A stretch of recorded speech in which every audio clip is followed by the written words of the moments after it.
বিপদ বাড়ল ইউনূসের, একদম গোপন তথ্য ফাঁস শেখ হাসিনার। শুনে নেব ভিডিওতে। এরকম নৃশংস আচরণ যে সকল শিক্ষার্থীরা করেছে তারা সবাই হত্যাকারী।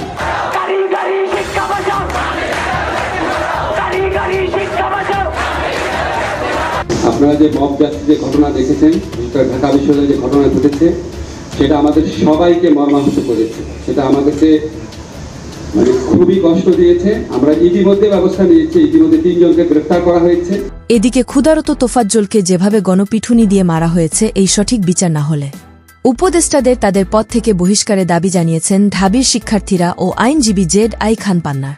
সেই ইউনিভার্সিটি ক্যাম্পাসে, যে ক্যাম্পাসের মাঠেও আমি ঘুমাইছি, একটা মানুষকে এইভাবে মারবে।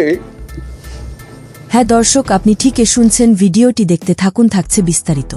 খবর সূত্রে জানা যায়, এই তোফাজ্জল ছিলেন মানসিক ভারসাম্য একজন শিক্ষার্থী।